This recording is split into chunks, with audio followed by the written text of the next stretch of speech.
Hello everyone and welcome back and नमस्ते।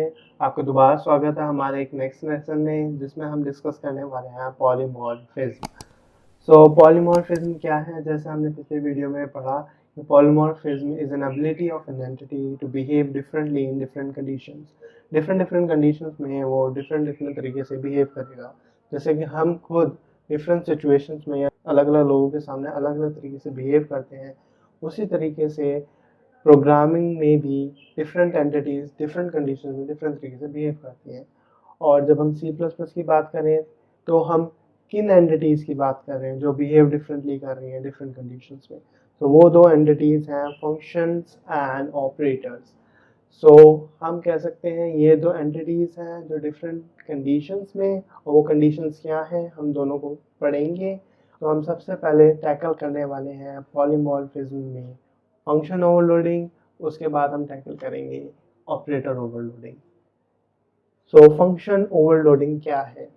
Function overloading है कि फंक्शन का बिहेव करना डिफरेंट कंडीशन में डिफरेंट तरीके से, और वो कैसे इम्प्लीमेंट करते हैं वो हम आगे देखते हैं। सबसे पहले हम डेफिनेशन पर वो चेक करते हैं। A function name having several definitions are that are differentiable by the number or type of their arguments is known as function overloading।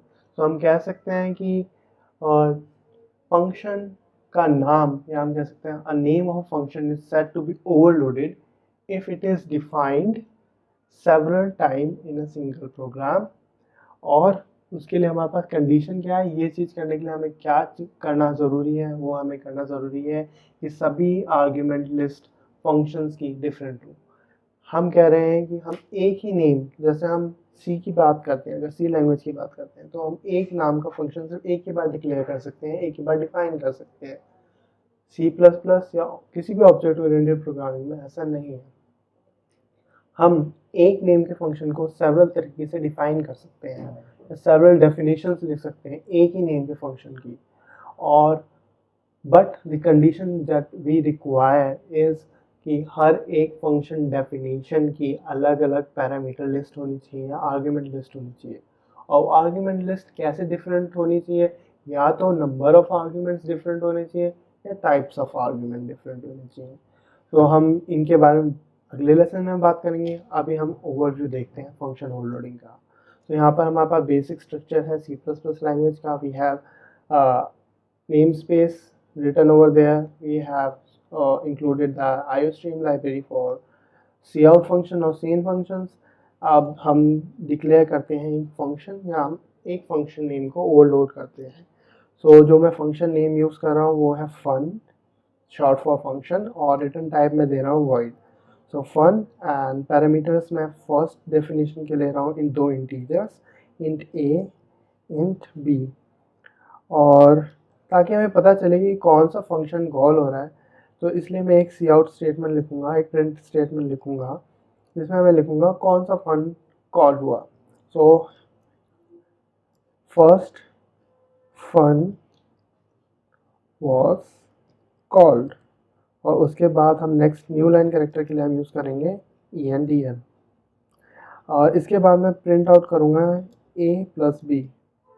अब मैं इस फंक्शन, या हम कह सकते हैं फन नाम का एक और फंक्शन डिक्लेयर कर रहा हूँ जिसका भी रिटर्न टाइप वॉइड है, और उसके जो पैरामीटर लिस्ट होगी वो होगी floating point numbers, float A, float B, and we have in the definition. मैं फिर से एक प्रिंट स्टेटमेंट दूंगा ताकि मैं डिफ्रेंशिएट कर सकूँ कौन सा फंक्शन कॉल हुआ था। सेकेंड फन वॉज कॉल्ड, और दोबारा से मैं एक न्यू लाइन कैरेक्टर रखूँगा, या हम कह सकते हैं ENDL लिखूँगा। और मुझे यहाँ पे भी ENDL लिखना चाहिए क्योंकि मैं इसके बाद दूसरा फंक्शन कॉल करने वाला हूँ। ओके, तो अब यहाँ पे भी मैं सेम चीज़ करूँगा, दोनों का सम मैं प्रिंट आउट करूँगा, cout A plus B.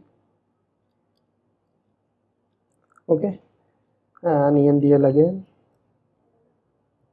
Okay, so मैंने सेम नेम की दो डेफिनेशन लिखी है। आप देख सकते हैं यहाँ पे भी फंक्शन का नाम फन है और यहाँ पे भी फंक्शन का नाम फन है।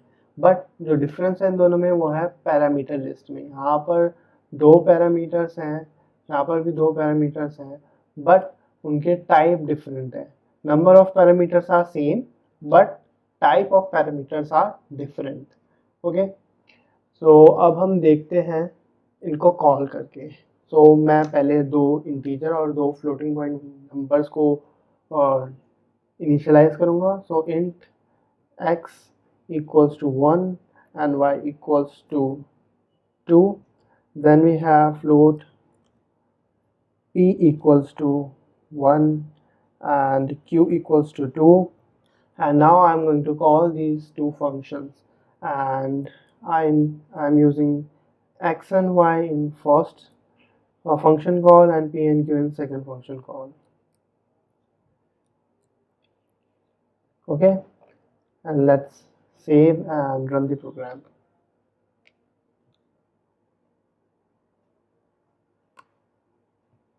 In the output we can see function first was called with this function definition, or you can say this function call. With this function call we called function first, or you can say first call, and for with this we call the very second function, and you can see second one was called and then we have printed 3, and first one was called then we have printed 3.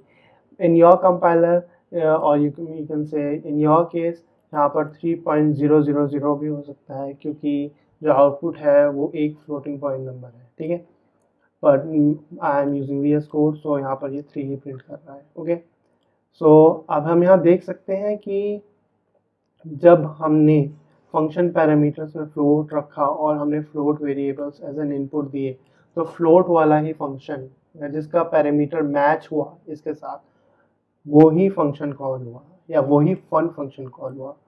और integer के case में integer वाला fun call हुआ है, और floating point numbers के cases में floating वाला फंक्शन कॉल हुआ है या फ्लोटिंग वाले फंक्शन की डेफिनेशन कॉल हुई है। सो इस कंडीशन में हम कहते हैं कि फंक्शन, या फिर we can say name of the function fun, और we can say function fun is said to be overloaded. इस सिचुएशन में fun is said to be overloaded with 2 definitions, पहली ये है और दूसरी डेफिनेशन ये है, ठीक है। सो अब हम नेक्स्ट वीडियो में डिस्कस करेंगे कि जब हम डिफरेंशिएट करें नेम्स या फिर पैरामीटर लिस्ट में तो हमें क्या क्या चीज़ें ध्यान में रखनी चाहिए और क्या क्या चीज़ों से प्रॉब्लम हो सकती है। सो तब तक के लिए टाटा, बाय बाय।